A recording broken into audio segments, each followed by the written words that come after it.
नमस्कार, स्वराज एक्सप्रेस देख रहे हैं आप और मैं मुस्कान साहू। चलिए बुलेटिन की शुरुआत करते हैं। सबसे पहली खबर उत्तराखंड से है, जहां अंकिता भंडारी केस में कोर्ट का फैसला आ चुका है। पुलकित, सौरभ, अंकित तीनों को दोषी करार दिया गया है।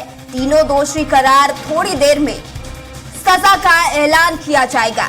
वहीं उत्तराखंड की कोटद्वार कोर्ट ने इन्हें दोषी करार किया है। पुलकित, सौरभ, अंकिता तीनों को दोषी करार किया गया है। कोर्ट में भारी सुरक्षा के इंतजाम किए गए हैं।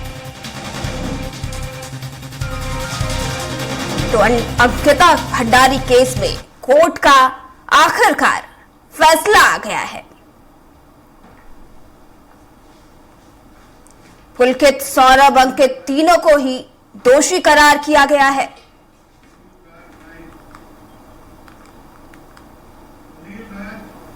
और इस खबर पर अधिक जानकारी ले लेंगे सुनील राज से। सुनील, अंकिता भंडारी के मर्डर केस में आखिरकार कोर्ट ने अंतिम सुनवाई सुना दी। सौरभ, अंकित और पुलकित को आरोपी करार किया गया है। क्या कुछ है पूरे मामले में, जानकारी दीजिए। मुस्कान, पिछले 2 साल 8 महीने से ये केस लगातार चल रहा था। एसआईटी जांच कर रही थी और एसआईटी ने 500 पन्नों की अपनी रिपोर्ट लिखी, जिसके बाद आज ये ऐलान हुआ कि तीनों पुलकित, सौरभ और अंकित दोषी करार पाए गए हैं। ऐसे में अब बड़ी खबर दर्शकों के लिए ये है कि तीनों दोषी तो करार पाए गए हैं, लेकिन अब इनको सजा क्या होती है ये थोड़ी देर बाद ऐलान होगा।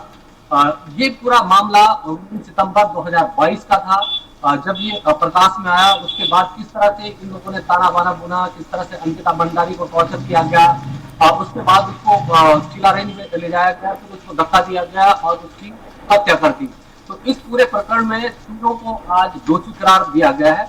अब सजा का ऐलान होना बाकी है। सजा कितनी होती है? 7 साल होती है, आजीवन होती है या फिर इसमें फांसी तक की सजा होती है? क्योंकि जब इससे पहले 2012 में अगर हम निर्भया कांड देखेंगे तो उस समय भी जन आक्रोश हमें सड़कों पर दिखा।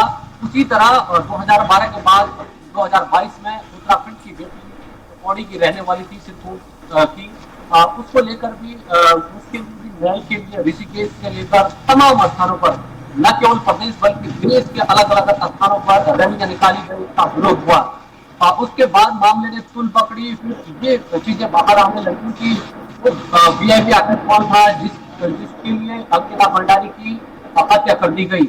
तो हालांकि इन 500 पन्नों में क्या कुछ एसआईटी ने इन्वेस्टिगेशन करके कोर्ट को दिया है, ये उसके बाद ही पता चल पाएगा। लेकिन बड़ी खबर ये है कि अंकिता भंडारी के हत्याकांड मामले में जितने तीनों आरोपी थे उनको आज दोषी करार दे दिया गया है।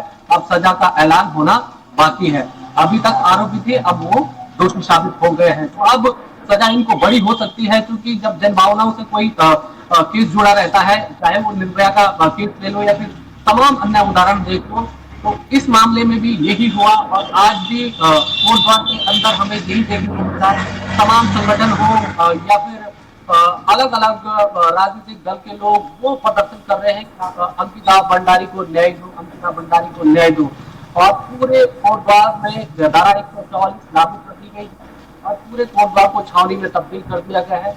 कई जिलों की पुलिस वहां पर लाई गई है ताकि कानून व्यवस्था बिगड़ने न पाए। तो ऐसे में अब कुछ ही देर बाद हमें ये देखने को मिलेगा कि कितनी सजा इनको होती है।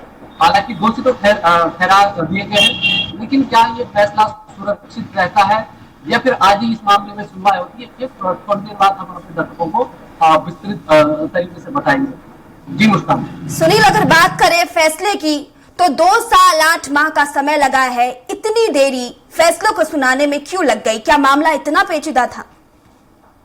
जाहिर तौर पर चूंकि साक्ष्यों को पूरी तरह से नेस्तनाबूद कर दिया गया, इसमें कोई और नहीं बल्कि अंकित और विधायक ही है जिन्होंने पूरा डेमोलिश कर दिया था पूरे बंद्रा रिजॉर्ट को, जहां पर अंकिता रहती थी, सोती थी, वहां पर बुलडोजर चला दिया गया। उसको एक बार नहीं 2 बार बल्कि बंद्रा रिजॉर्ट पर आज की घटनाएं सामने आई।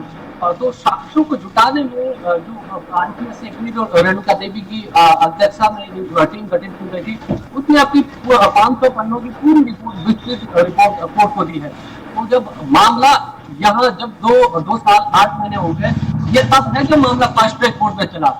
अब अन्य न्यायिक प्रक्रिया से अगर आप गुजरोगे कितने साल लगेंगे, लेकिन ये 3.25 साल में फास्ट ट्रैक कोर्ट का फैसला है जिसमें ये तीनों आज दोषी करार दिए गए। जैसा आपका सवाल है कितना वक्त की वजह, हाँ साक्ष्यों को जुटाने में और यहाँ तक पहुंचने में तीनों दोषी कैसे पाए गए, इसमें थोड़ा वक्त लगा। एसआईटी ने गहनता से जांच की।